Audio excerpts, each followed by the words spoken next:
Hello and welcome to World in 5.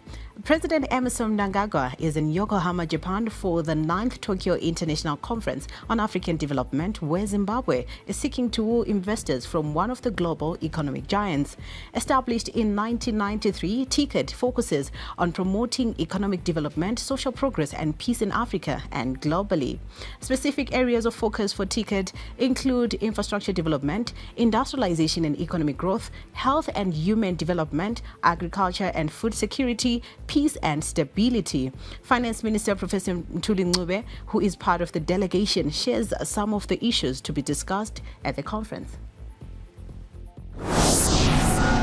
Here to engage on various development issues that have impacted the African continent with our Japanese counterparts, and the representation is really at the highest level as well, at the African continent level. The chairman of the AU Commission is also present.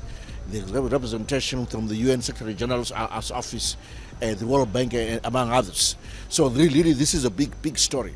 It really dovetails with what we are trying to do in Zimbabwe, which is to develop our NDS 2, our National Development Strategy 2, which focuses on various development areas, and all those areas are being talked about here. One such area, for example, is to deal with the issue of debt. Debt sustainability in Africa is something that is an albatross to Africa's economic growth and development. How should we go about dealing with that? How can the world support us in doing that? The other area is dealing with climate change, which is upon us. Our region is particularly affected in Southern Africa. How should we go about collaborating with each other to tackle the issue of climate change, changing our food production systems, agricultural systems, which we're already doing with Fumvudza Intwasa. We're sharing those experiences with others. Vice President Kemba Mohadi has called on Zimbabweans and authorities involved in documenting the country's liberation struggle to ensure no one is excluded, including those who were in opposition, as they too played a role in securing independence. Speaking during a media briefing after touring the Fortaleza Museum in Luanda, Angola on Monday, Vice President Mohadi said no aspect of history should be omitted, as it will help future generations understand how independence was attained. We also visited some places, by the way. We went to the museum, military museum, which is so rich in terms of information. It has got information from the 15th century up to now. They have documented everything, and it has been done so well. I really would want Zimbabwe to emulate such. And since I was being accompanied by the chief executive of the African Liberation Museum, Dr. Mzawazi, I think he will take a little bit of some lessons from what we saw. So we are very much impressed by that.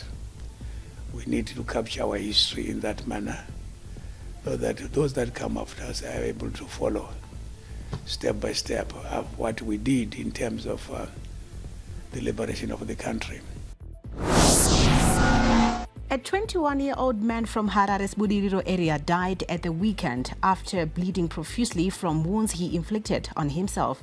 Aaron Mutize, who according to witnesses appeared possessed by evil spirits, reportedly burnt himself with fire, cut out his flesh and ate it. The incident has left residents in Gungunyani area of Budiriro shocked. Our correspondent Lato Nyangu visited the area and spoke to some witnesses.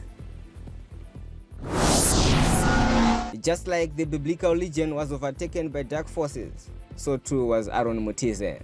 Witnesses claim a strange spirit forced him to cut himself using pieces of broken ceramic plates.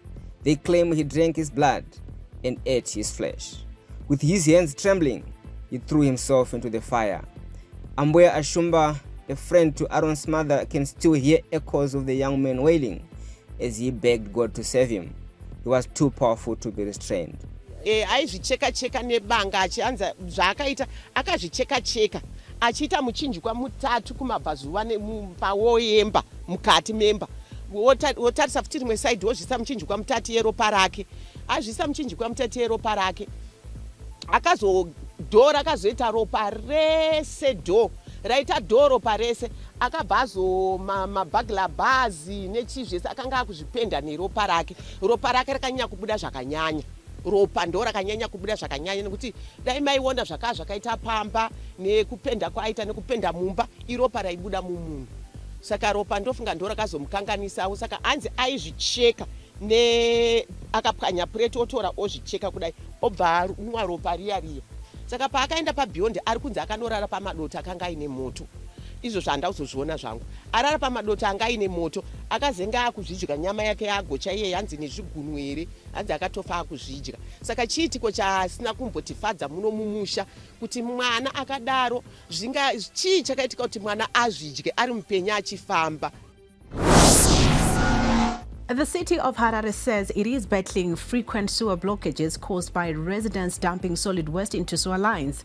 Officials say the problem is worsening and putting a strain on the city's infrastructure. The Department of Water says it is spending large sums of money clearing blockages that could easily be avoided. Department of Water engineer Simon Muserere warns that habits such as throwing rubbish into sewer lines and using sand to wash dishes are the major causes of the problem. In Harare, you will find out that previously we used to receive more than 3-4 tons of sand per day at our sewage treatment plants. That is when the sewer line could get a self-cleansing velocity. Now we no longer have the self-cleansing velocity, hence the sewer is now depositing within the pipelines. The main rebel group in Eastern Democratic Republic of Congo, the M23, has walked away from peace talks with the government, saying it will not return unless the authorities adhere to a previous ceasefire deal. Fighting between the two sides escalated in January when the M23 captured large parts of the mineral-rich east, including the regional capital Goma. In Qatar last month, the rebels and the government signed a ceasefire agreement intended as a step towards a permanent peace deal. But on Monday, as negotiations were set to resume, the M23 said its representatives were not present in Qatar. They accused the authorities of not respecting the provisions contained in the ceasefire deal, but the DRC's military denies this charge. That's all we had for you on World in 5. Good afternoon.